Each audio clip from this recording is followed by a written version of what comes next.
On this episode of ResiWeek, SnapAV buys Access Networks, ProSource's new lighting showroom and certifications, and air-gapped microwaves with voice control. All this and more on this episode of ResiWeek. The network for the AV industry. What are you listening to? This is AV. This is AVNation. This is AVNation. This is ResiWeek, episode 275, Air Gap Popcorn. Support for AVNation is brought to you by Just Add Power, the global leader in video over IP solutions with systems that give you easy installation, unmatched scalability, and outstanding performance. Welcome to this episode of ResiWeek. This is your weekly roundup of all the latest news and stories for the residential AV industry. I'm your host, Matt D. Scott for AVNation.tv. And this week, I'm pleased to be joined by four of my close friends. First, we have Mr. G. Paul Heiss. He's the Chief Product Officer at SnapAV. How you doing, G. Paul? Doing fantastic. Thanks for having us. Thank you for being here. Then we have Bryce Nordstrom. He is the CEO of Access Networks. How you doing, Bryce? Doing great, Matt. Then we've got Jason. It's a big show today. Then we got Jason Nod. He is the Chief Content Officer at CE Pro. What's up, Jason? Last but least. Nice to be here. You're not last. I know. Henry's last. No, I'm least. Henry, no, you're not least. You're just last. Mr. Clifford, he is the president of Livewire and the co-founder of Parasol. How you doing, Henry? Hey, Matt. Great to be with you guys today. Thank you all for joining us. As I said, we've got a big show because we've got big news. This filtered out. I'm trying to think when I saw this. I feel like it was maybe Wednesday I started to hear some rumbles. It was Wednesday. That was public, yes. So maybe I heard it Tuesday. I heard something, and I reached out to a couple of people and heard some stuff. This is coming to us from CE Pro. SnapAV has acquired Access Networks. Obviously, fairly big news. Access Networks has been the darling of the residential network market. I didn't even get a smile from Bryce out of that, just so everyone knows. He didn't even smile at the darling comment. But they really have. They have revolutionized the way the residential channel deals with networking. So for both companies, this is a massive deal. G. Paul, let me start with you on this. As I said, this is a pretty massive deal for both companies. Now, you've already got two networking brands, solutions under the SnapAV umbrella. You're adding a third. I will happily argue that these are not the same things, but tell us a little bit about why you guys pursued Access and what it adds to your brand portfolio. Well, clearly, the Access Networks team is the best in the business. And as we think about our portfolio, we look at what we call a product screen internally. And so we zoom out and we look at all the applications. We look at the markets we serve and the partners that are operating those markets and their needs. And we have seen, predating COVID, of course, COVID only amplified the need for a more stable network. We all are seeing more devices in the homes and the businesses that just proliferate. And we've all seen a need for a higher level experience for design and support services, configuration services, and ongoing support. So as I mentioned on that product screen, as we zoom out, there is clearly a place for Arachnus and Package. And I'll be the first to admit there's some overlap in those two brands, and we will continue to differentiate those two brands as we go through different product cycles. But Access Networks really is the capstone, if you will, of the portfolio, and that's there for partners who want only the best, have applications that demand the best, or need support designing, configuring, and delivering the best. Yeah, that's fantastic. Bryce, this is a fairly big deal for you and for Haggai and the whole team there at Access. What does it mean? What do you forecast? What do you see going forward as really a tight-knit company is now joining a significantly larger company that I don't want to say there's different personas within those two different companies, but things will kind of change a little bit. How does Access maintain what people have come to love about Access as you work with a bigger company now? Sure. Yeah. I mean, I guess the first thing is the only thing really constant is change, right? I mean, that's pretty much what we see in our industry every day, is that things are constantly evolving, changing, and we've got to look at how we can meet the market and meet the demand, and kind of think outside the box sometimes. And I think that's what in this scenario with Snap and with Access Networks, that's a little bit of what's going on, because obviously they had the two brands already, and how do they provide the best possible solutions for their dealer base, and this is one of the ways to continue that commitment. But as far as like the internal side of it and what it means for our team, I'm over the last few months going through all the different conversations we had with the Snap team, and seeing the culture at the different levels in the organization as we started to interface more and more regularly. I'm very confident in the fact that our team will blend in very well with the Snap organization as a whole.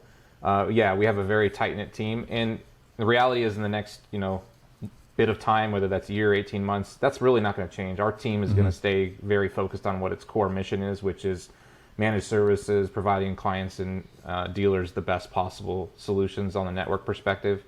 And as we start to integrate, we hope to, we'll bring some of that culture in from Snap, but we'll also be looking to push some of our culture into Snap. Because we bring a lot of very smart, talented people to the table, and they're all anxious to make a mark and show how what we've done in the past can be filtered into the rest of the Snap organization. So I have no doubt in my mind that this is going to be a successful partnership, and very, very good for the integrators as a whole as far as what the services and product roadmap looks like moving forward. Yeah, that's awesome. Jason, you obviously covered this. You wrote this article specifically. What does this mean to the network landscape within the channel as a whole? Does this technically change something? Does it change anything? I don't know that it changes anything, but it'll be interesting. You look at what Snap has successfully did with Control4 and Sunbright, just a couple of brands that they did acquire, and they were able to take what was niche brands and really expose them to a much broader base of integrators. Although Control4 I wouldn't necessarily call a niche, but it actually certainly got exposed to many more integrators than it was before, and I'm certain they're going to probably do the exact same thing with Access Networks. And it's funny because SnapAV people, the first thing I'm hearing from everybody is, Snap's becoming the Amazon of the industry, and you hear that, and there's some good things, and I don't know if they're saying that positively or negatively, but think about it. Amazon is the one-stop shop, and and they're known for their service. So that's probably a good thing. On the flip side, Amazon is basically a margin eater, and Snap certainly does not have that as their mantra, So I think they're going to take the good parts of that label and then also continue with their same element that Access Network certainly isn't at the low end of the spectrum in any way, shape, or form that's going to have its margin eaten by something. Yeah, as soon as you mentioned Amazon, I was like, is that a bad thing? Like, I get it, but man, Prime free delivery next day? I like it. Take note. Mr. Clifford, let's wrap this story before we move on with you. From the dealer side, from the integrator side, does this change anything for you? Does this news, if it's something where you're an Access Networks dealer today, but you're not a Snap dealer, does that change your relationship with that vendor? If you were a SnapAV but not an Access Network, and now you have potentially some easier access to that, does it change anything? We were able to submit a design to Access. They put it together, and we sold our first $40,000 network.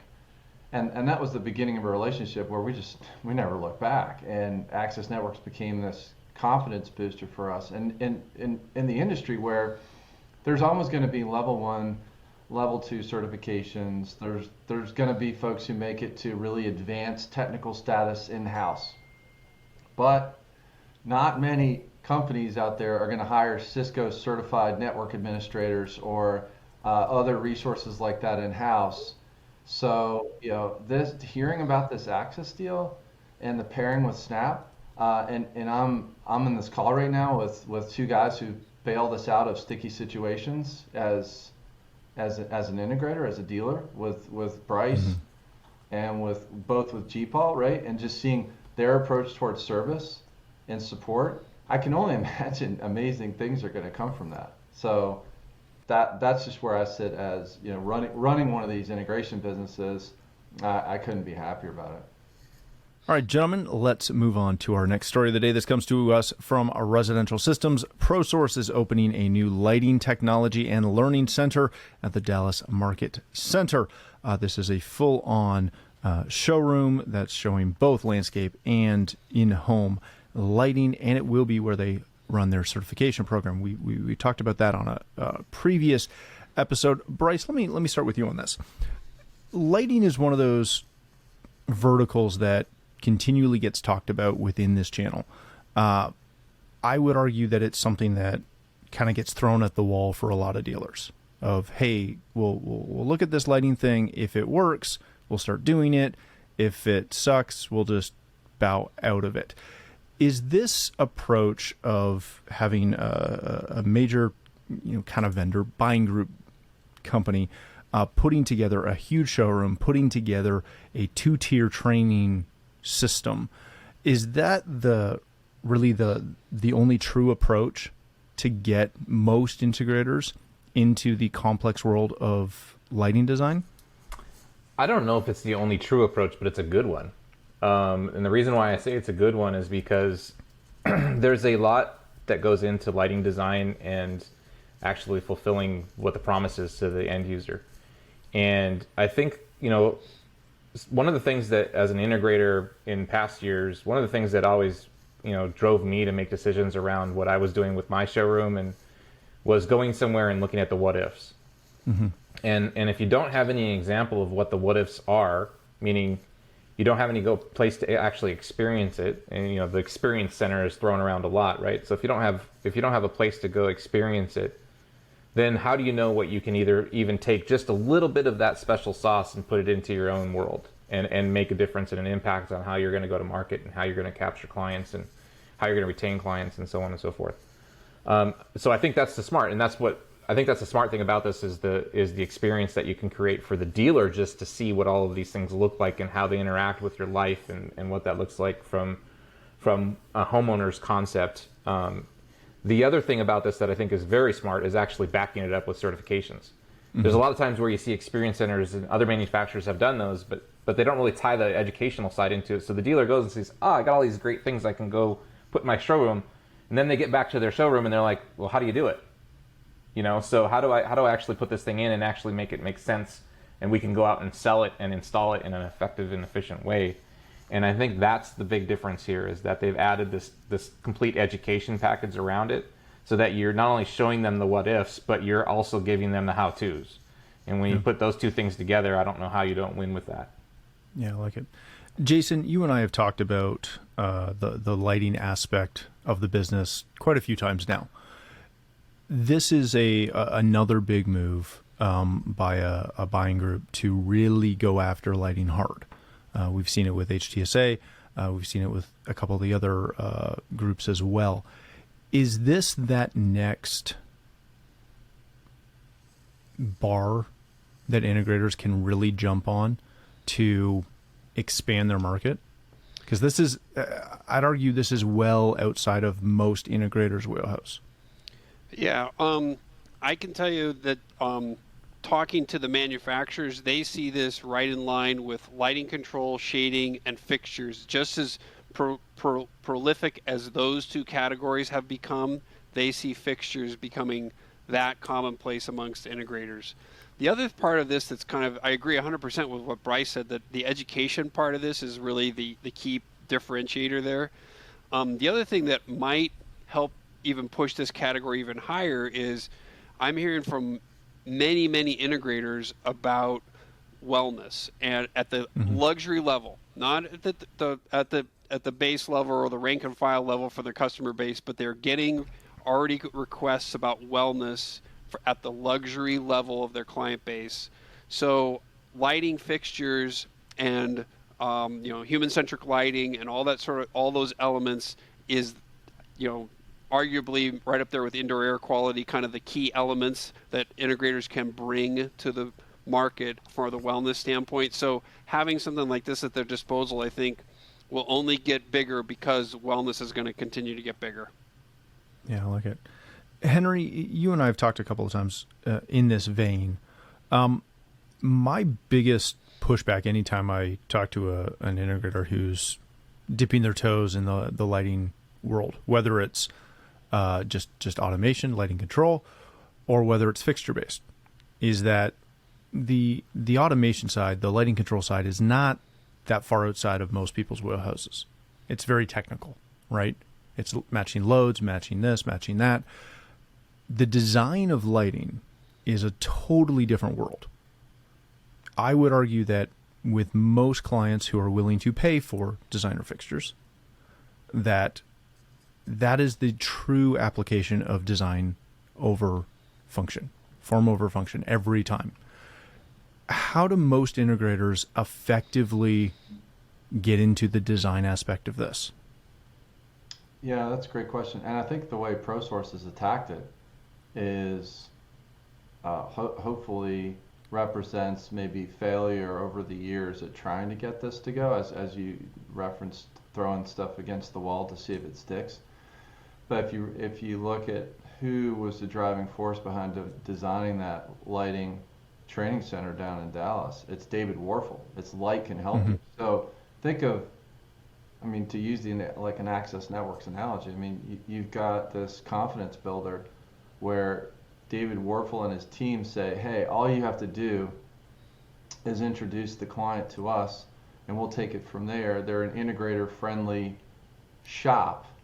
If you say, oh, well, we're a Lutron shop or we're a DMF shop or whatever, David is going to put that bill of materials and that design together and make you look good as an integrator. And so it gives you kind of a way to go into it, be confident with it, but again, not have to be the lighting certified guru.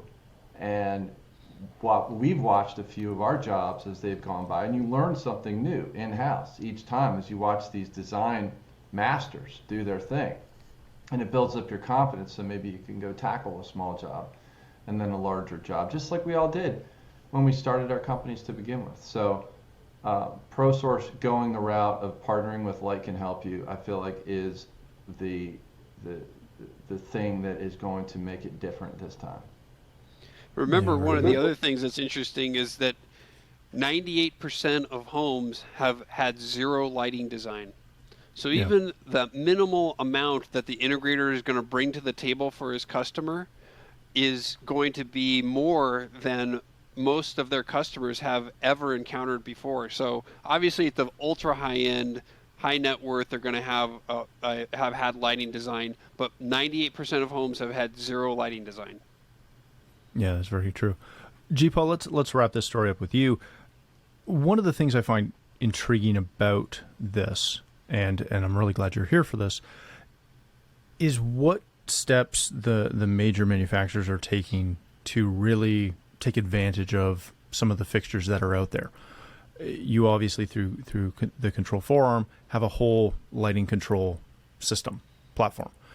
We're watching fixtures change overnight. How do you maintain keeping up with, from the manufacturing side, keeping up with all of the different changes and the advancements that lighting continues to make? Lighting represents it's an entry point into the smart home, and such a key part of this, just the overall experience. And so we are heavily vested with our product team for product managers who understand the space and are constantly doing research. Many of our partners, receive emails with surveys attached to them for us to learn from a partner standpoint. But we're also engaged with fixture manufacturers and other design elements that everybody has spoken about today. So, we see this as a really key part to the future. It's it's the core experience to the whole control platform. And I wanted to go backwards, not to go too far back in the conversation, but man, this industry just needs more awareness, more education overall to end customers of what we can do. So, we think of these opportunities as just huge opportunities for the end customer to become more aware of what's possible, and for partners to become more aware of what they can deliver for their end customers. Yeah, that's definitely on point. All right, gentlemen, let's wrap this quickly with one other story that comes to us from Residential Tech today. Sensory Voice Assistant is offering total user privacy in a Fabroware microwave. Now, before you go off the rails and turn off the show, trust me, this actually somewhat makes sense. If you haven't seen this, it is literally a microwave that has a built-in on-prem closed box, air-gapped, if you will, voice control platform. So you can say, hey, microwave, bake 3 potatoes to whatever potatoes get baked to. I find this fascinating. Jason, you've obviously covered the smart home market for years. Is this not the perfect application for voice for these ridiculous appliances? To have something on-prem, separate from everything else, standalone even. Is it not the perfect way to do it? We just remodeled our kitchen last year. We have a microwave drawer. If you've ever seen them, they're really cool. Yep. But I can't read the buttons. They're so small, I literally cannot read them, and it's down low. My wife's short, and so this is like an unbelievably perfect application for us to have in our home. The one thing I want to point out here that, again, I go back to, I think you and I have had discussions about the appliance business model before, is the business model for appliances is different. These are not things that integrators can mark up. So, and integrators are not going to inventory and carry appliances. So in the way the appliance market works is that the integrator or the designer gets a quote unquote incentive for specifying that appliance in the home.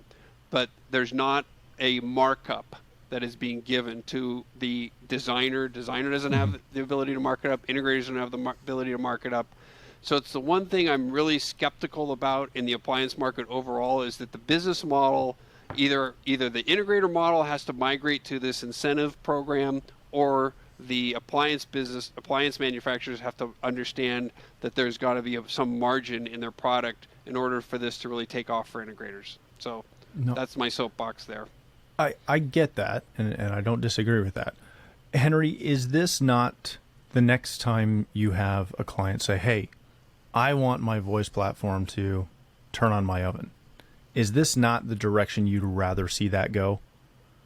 It makes me nervous because I've never used this product. So I guess my experience with most technology that's new is that it doesn't work.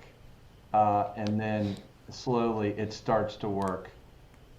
And then it works a little better and then a little better. So if it actually works, sure. And I don't mean to sound skeptical, but my hesitance in that, I guess I look at it as it's an endpoint in the house.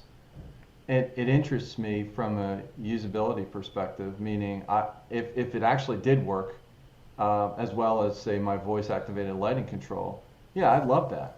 I guess my fear would be maybe we're a little early, and it would take a good while for us to associate our name with it, because we would look at what's the risk and the reward. What's the reward for us endorsing a voice-activated microwave versus what's the risk?